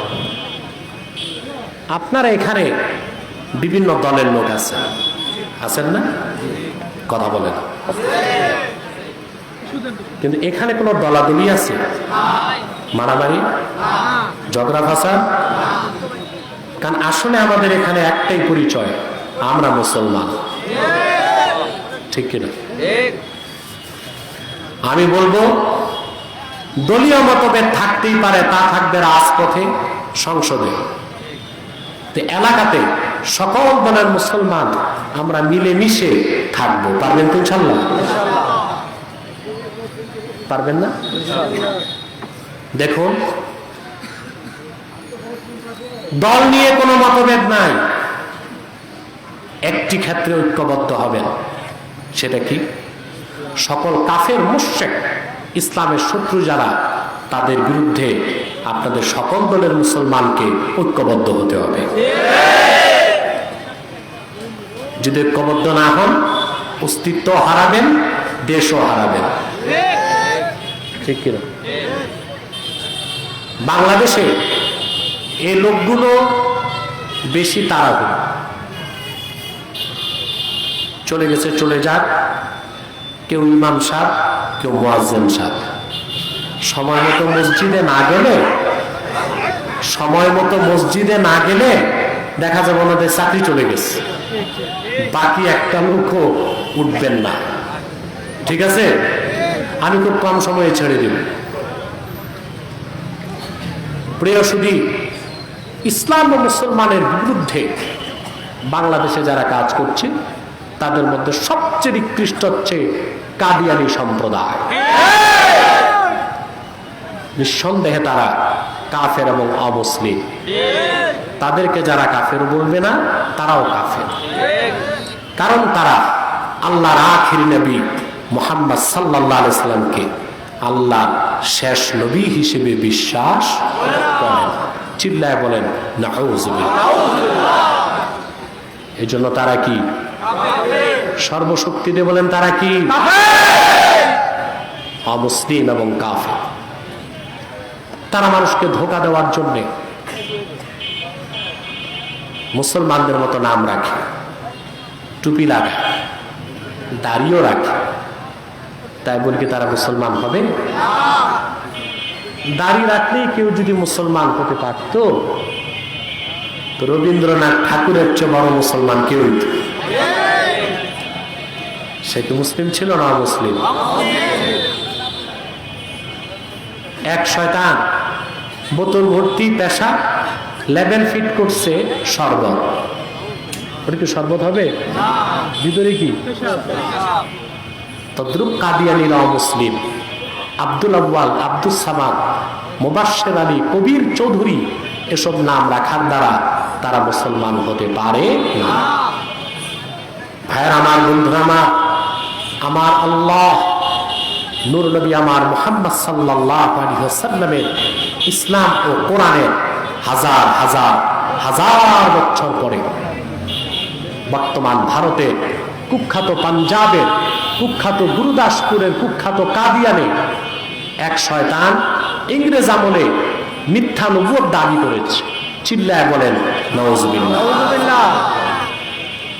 শয়তানটার নাম রেখেছিল তার বাপ মির্জা গোলাম আহমদ কাদিয়ানী। সাবধান, সে শয়তানটাকে গোলাম আহমদ বলা যাবে না, কারণ গোলাম আহমদ অর্থ আহমদ এর গোলাম।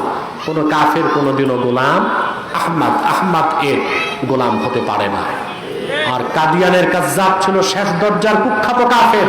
সে গোলাম আহমদ এর গোলাম ছিল না, সে ছিল কুখ্যাত শয়তানের কুখ্যাত গোলাম। কাদিয়ানের কাজ্জাব মিথ্যা নবুয়তের দাবিদার মির্জা গোলাম শয়তান কাদিয়ানির উপর গজব এসেছে 1908 সালে। যখন গজব এসেছে, কাদিয়ানের কাজ্জাব ইংরেজদের পা চাটা গোলাম মির্জা গোলাম শয়তান কাদিয়ানি 1908 সালে ধ্বংস হয়ে কুখ্যাত জাহান্নামের কুখ্যাত কুকুরে পরিণত হয়েছে। তার অনুসারীরাও ধ্বংস হয়েছে। বর্তমানে কিছু কাদিয়ানি বাংলাদেশে আছে, তাদের কিছু উৎপাত আপনাদের আশেপাশেও আছে। তাদেরকে নির্মূল করার জন্য সকল দলের মুসলমানকে ঐক্যবদ্ধ হতে হবে। তারা মানুষকে ধোঁকা দেবার জন্য নাম পরিবর্তন করে করে মিথ্যা পরিচয় দেয়। কখনো নিজেদের পরিচয় দেয় আহমদি জামাত, কখনো বলে আহমদিয়া জামাত, কখনো বলে আহমদি মুসলিম জামাত, কখনো বলে আহমদিয়া মুসলিম জামাত, কখনো বলে আহমদি সম্প্রদায়, কখনো বলে আহমদিয়া সম্প্রদায়।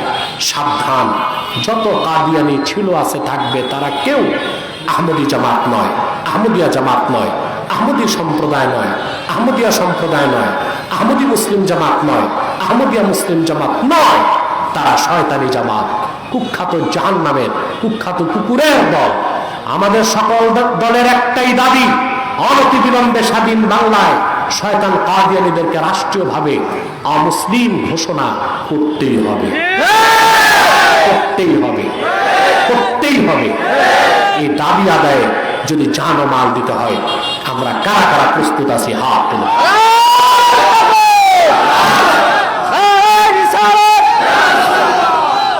প্রিয় সুধী, অর্থনৈতিকভাবে কাদিয়ানীদেরকে বয়কট করবেন, বর্জন করবেন। তাদের পণ্যগুলো ধরবেন না, কিনবেন না, বেচবেন না। মনে থাকবে? প্রাণ, সিজান, আরএফএল, প্রথম আলো, ডেইলি স্টার, কালের কণ্ঠ, এগুলো তাদের, এগুলো ধরবেন না, কিনবেন না, বেচবেন না। মনে থাকবে? আরেকটি ফেরকা আপনাদের জিনাইদা, কুষ্টিয়া, মাগুরাতে বিষাক্ত দাঁত বসাতে চাচ্ছে। এটা হচ্ছে ইসাই তরিকা, খ্রিস্টানদের একটি দল। এরা নিজেদেরকে মুসলিম পরিচয় দেয়, আদতে তারা খ্রিস্টান। তারা মুসলমানের মতো নাম রাখে, কিন্তু তারা মুসলিম নয়। তারা নিজেদের পরিচয় দেয় ইসাই তরিকাভুক্ত মুসলমান, আদতে তারা কি? খ্রিস্টান। তাদের অপতৎপরতা আপনাদের এলাকায় খুব ব্যাপকভাবে চলছে।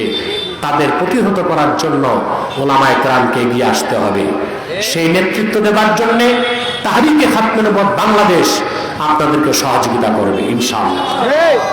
এখানে আমাদের সংগঠনের দায়িত্বশীল ঈসা খাদার, মৌলানা মোস্তফা কামাল আছে, আমার স্নেহের মৌলানা ইমাম হোসেন আছে, তারা দায়িত্ব পালন করছে। তাদের সাথে যোগাযোগ রাখবেন ইনশাআল্লাহ। আমি বিদায় বেলা মুনাজাতের আগে বলবো, 5টা মিনিট সময় নিচ্ছি। এই যে নবনির্মিত মাদ্রাসা, এটার জন্য আপনারা যদি কিছু দিতে চান, 2-3 মিনিটে একটু দাঁড়ান, আমি খাস মোনাজাতে শামিল করে নেব। আর কিছু স্বেচ্ছাসেবক রুমাল নিয়ে যাবে।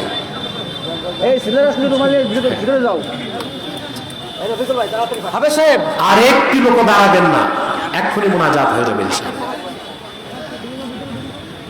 একটু জিকির করেন, লা ইলাহা ইল্লাল্লাহ, লা ইলাহা ইল্লাল্লাহ, লা ইলাহা ইল্লাল্লাহ, লা ইলাহা ইল্লাল্লাহ, লা ইলাহা ইল্লাল্লাহ, লা ইলাহা ইল্লাল্লাহ, লা ইলাহা ইল্লাল্লাহ, লা ইলাহা ইল্লাল্লাহ,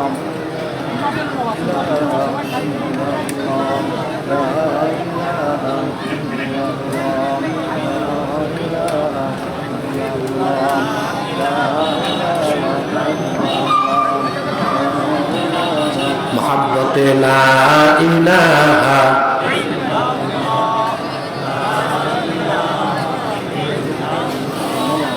লা ইলাহা ইল্লাল্লাহ মুহাম্মাদুর রাসূলুল্লাহ সাল্লাল্লাহু আলাইহি ওয়াসাল্লাম। আমরা আরো আনন্দিত, ডোবরার মরহুম পীর সাহেবের বড় সাহেবজাদা হযরত মাওলানা পীরে কামেল মাওলানা খালেদ সাহেব বিন নাসের এখানে উপস্থিত আছেন। আলহামদুলিল্লাহ। আমার স্নেহধন্য মাজেদ কোথায়? মাজেদ খুব কষ্ট করেছে মাহফিলটির জন্য, তার জন্য দোয়া করবেন। অন্যান্য যারা দায়িত্বশীল আছেন, অনেকে দোয়া চেয়েছেন, সবার জন্য দোয়া হবে ইনশাল্লাহ। মাদ্রাসায় কেউ যদি দেওয়ার মতো থাকেন লিখেন, এখনই লিখে ফেলেন। রুমালগুলো আসলেই ইনশাআল্লাহ মোনাজাত করব। কয়েকটি প্রশ্ন এসছে, আমি দেখি উত্তর দেওয়া সমীচীন কিনা।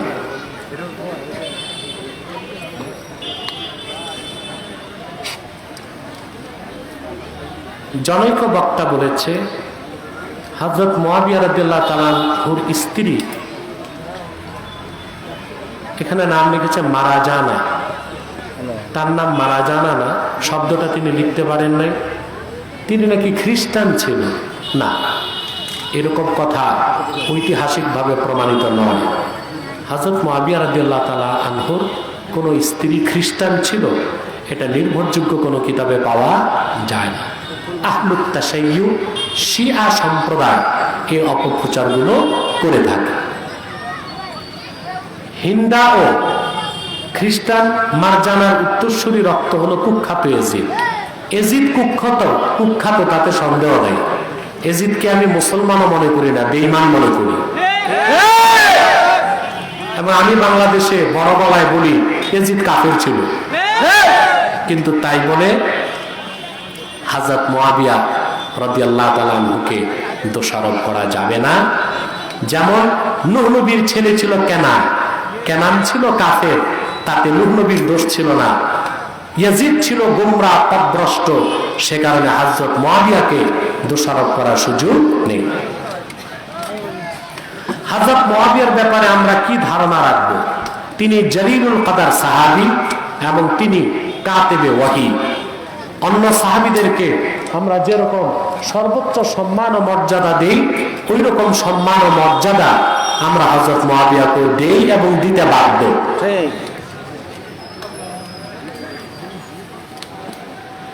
অসুস্থ ব্যক্তি যদি মসজিদের চেয়ারে বসে জামাত নামাজ আদায় করে, অসুস্থ ব্যক্তির যদি হাঁটুতে সমস্যা হয়, সেজদা করতে না পারে, সে চেয়ারে বসে নামাজ পড়তে পারবে।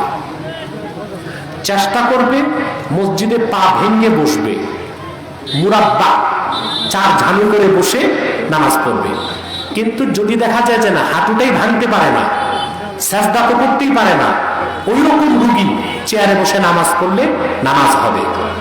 কথা বুঝতে পারছেন? তবে দেখা যায় অনেকে চেয়ারে নামাজ পড়লে সেজদা করার সময় কিছু একটা মাথার কাছে রাখে, এটা মাকরুহ।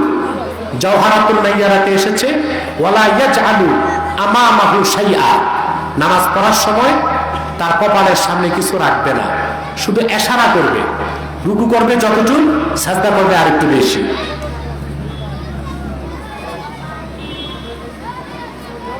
নেট দুনিয়ায় হযরত মুআবিয়াকে নিয়ে বিতর্ক চলছে।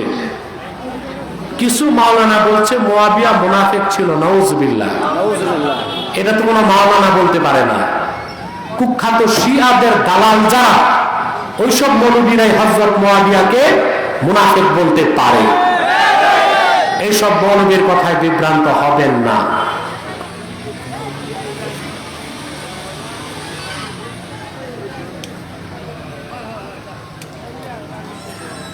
আমরা সিলসিলা ফুরফুরা মত অনুসারী সকাল সন্ধ্যা ইল্লাল্লাহ জিকির করি। এখন আমার প্রশ্ন, ইল্লাল্লাহ জিকির আমি করতে পারবো? করবেন। আপনি যদি ফুরফুরার বায়াত হন, যেভাবে সবক দিয়েছে সেভাবেই করবেন। তবে আমার ব্যক্তিগত মত, ইল্লাল্লাহ জিকির করলে যত সওয়াব, তার চেয়ে লক্ষ গুণ সওয়াব লা ইলাহা ইল্লাল্লাহ জিকির করলে। এজন্য আমি লা ইলাহা ইল্লাল্লাহ জিকির করতে বলি। কবর জিয়ারতের সময় আমরা কোন দিকে হাত উঠাবো? পশ্চিম দিকে না কবরের দিকে? কবরের দিকেই সিনা থাকবে, হাত উঠাবেন কবরের দিকে, তাতে সমস্যা নাই। হাতের তালু তো আকাশের দিকে, মালিকের কাছে চাই, উপর থেকে দিবেন। বুক যেহেতু কবরের দিকে, হাতও কবরের দিকে থাকবে, তাতে সমস্যা নাই। ফতোয়া আলমগীরিতে এসেছে যে ইয়াস্তাকবিলুল কিবলাতা ওয়া ইয়াস্তাকবিলুল কবরা, কিবলামুখী হয়ে জিয়ারত করবে, পিঠ থাকবে কবরের দিকে। এটা ফতোয়া আলমগীরিতেই শুধু আসছে। কেন? যখন ফতোয়া আলমগীরি লেখা হয়েছে, তখন হিন্দুস্তানে মাজার পূজা, কবর পূজা বেড়ে গেছিল। সেটার থেকে রক্ষা করার জন্য ফতোয়া দেওয়া হয়েছে কি কবরের দিকে পিঠ থাকবে, হাত থাকবে, কবরের দিকে হাত থাকবে, বুক থাকবে, আর কাবার দিকে পিঠ থাকবে। বুঝলেন? ফতোয়া আলমগীরিতে আসছে কবরের দিকে পিঠ থাকবে, কাবার দিকে মুখ থাকবে, শিরক থেকে বাঁচানোর জন্য। কিন্তু যদি শিরকের সম্ভাবনা না থাকে, মানুষ যদি মনে করে যে আমি কবরবাসীর কাছে কিছু চাই না, দোয়া করি, তাহলে সুন্নাত হচ্ছে কবরের দিকেই বুক থাকবে, হাত থাকবে। কথা বুঝতে পারছেন? শবে বরাত এবং ঈদে মিলাদুন নবী পালন করা কি বেদাত? না। ঈদে মিলাদুন নবী সাল্লাল্লাহু আলাইহি ওয়াসাল্লাম উপলক্ষে যে কোনো ওয়াজ মাহফিল করা, জিকির ফিকির করা, সেটা মিলাদুন নবী সাল্লাল্লাহু আলাইহি ওয়াসাল্লাম ব্যানারে হোক বা সিরাতুন নবী সাল্লাল্লাহু আলাইহি ওয়াসাল্লাম ব্যানারে হোক, তার সম্পূর্ণ সওয়াবের কাজ, মুস্তাহাব, এতে বেদাতের কোনো কিছুই নেই। এবং সৌদি আরবের উচ্চ ওলামা পরিষদও এই ব্যাপারে ফতোয়া দিয়েছেন ইতিমধ্যে। আর লাইলাতুল বারাত, যেটা শবে বরাত, সেটা পালন করার অর্থ কি? আপনি হালুয়া রুটি খাবেন, সেটা তো শবে বরাত পালন না। তবে যদি হালুয়া রুটি বানান, তাতে দোষও কিছু নাই। শবে বরাত হচ্ছে দিনে রোজা রাখবেন, রাতে ইবাদত করবেন, এখানেও দোষের কিছু নাই, সওয়াবের কাজ।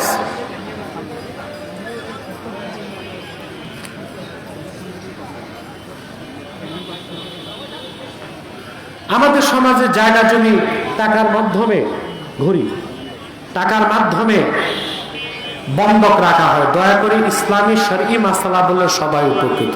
রেহেন রেহেন রেহেন এটি তো বন্ধক বলেন। রেহেন শরঈ হচ্ছে যেটা, ওইটা বাংলাদেশে হয় না। বাংলাদেশে কি হয়? 1 বিঘা আপনার জায়গা দিলেন যাকে, তার থেকে 50,000 টাকা নিলেন। জায়গা নিবেন তখন, টাকা দিবেন যখন। মাঝখানে 3-4 বছর আপনি সেই জায়গায় ফসল করে খান, এই বন্ধক হারাম, এটা সুদ। এটা পুরা রেহেন গায়ের মাশরু, শরীয়ত বিরোধী রেহেন, এটা সুদ। এটা কি সুদ? আপনি একটা সুরতে জায়েজ করতে পারবেন, ডবল চুক্তি করতে হবে। একটা রেহেনের চুক্তি আর একটা কেরায়া, ইজারা। অর্থাৎ আপনি যার জায়গা ভোগ করবেন, তাকে জায়গার ভাড়া বাবদ কিছু দিতে হবে আপনাকে, বা কেটে ফেলতে হবে মূল টাকা থেকে, তাইলে জায়েজ হবে। তাহলে কি হবে? জায়েজ।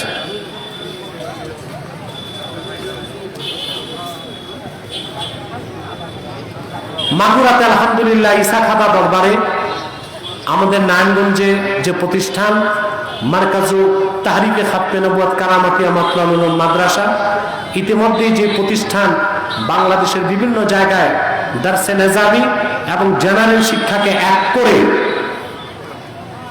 বাংলাদেশে তালিমের জগতে একটা যুগান্তকারী পদক্ষেপ নিয়েছে, আমাদের সেই প্রতিষ্ঠানের একটি শাখা প্রতিষ্ঠান মাগুরা ঈসা খাদায় আমি করার অনুমতি দিয়েছি।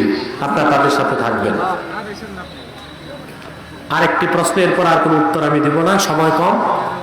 নামাজে কাতা সোজা করার সঠিক সময় কোনটি? যখন হাইয়া আলাস সালাহ বলবে তখনই। হানাফি মাযহাবের ফাতাওয়া, হানাফি মাযহাবের, ইয়াকুমুল ইমাম ওয়াল মুক্তাদি ইনদাল হাইয়া আলাতাইন ওয়া ফি রিওয়ায়াতিন ইনদা হাইয়া আলাল ফালাহ। আমাদের ইমাম এবং মুক্তাদি সবাই তখন দাঁড়াবে যখন হাইয়া আলাস সালাহ বলা হবে, আর অন্য রিওয়ায়াতে হাইয়া আলাল ফালাহ যখন বলা হবে। এটাকে হানাফি মাযহাব মতে মুস্তাহাব বলা হয়েছে। চারো ইমামের কারো একজনের মতে একামত শুরুর আগে দাঁড়ানোর কোনো সিদ্ধান্ত নেই। এই জন্য নামাজ শুরুর আগে দাঁড়িয়ে কাতা সোজা করে একামতের অপেক্ষা করা সুন্নতের বিরোধিতার কারণে এটা বেদআত এবং মাকরুহের দরজা পায়। অন্তত একামত শুরুর পর আপনি দাঁড়াবেন কমসে কম। মিলাদ শরীফে কিয়াম করা হলে অনেকে বলে এটা হারাম। দায়িত্ব জ্ঞানহীন মূর্খ মানুষ ছাড়া কেউ মিলাদ শরীফের কিয়ামকে হারাম বলতে পারে না।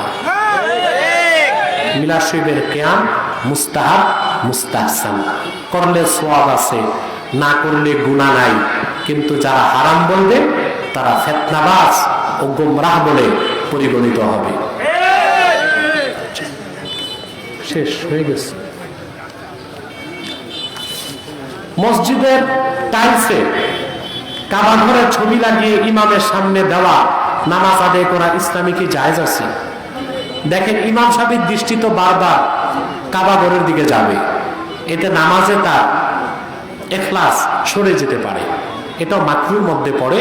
সেজন্য কাবা ঘরের ছবি যদি রাখতে হয় মেহরাবের ডানে বা বামে উপরে দিবেন, যেন ইমাম সাহেবের চোখ মুসল্লিদের চোখ না যায়। কই প্রিন্সিপাল কোথায়? দোয়া হয়ে যায়, মোনাজাত হয়ে যায়। আমাদের মোহাম্মদের পরিষেবা যখন সাকারি মতো পরিষেবা দোয়া করতে আমাদের মোহাম্মদ রক্ষণী সুনিয়ত দরবার শুরু। আলহামদুলিল্লাহ, আল্লাহ লাইক বেশি বর্তমানে দোয়া করে আল্লাহ কবুল করুন। দোয়া হয়ে যাক। সভাপতির পিতা অসুস্থ, সভাপতি সাহেবের পিতা অসুস্থ, দোয়া করব। জি আচ্ছা আচ্ছা, আমরা একটু দরুদ সালাম করে দোয়া করবো যেন আল্লাহ কবুল করেন আমাদের দোয়া।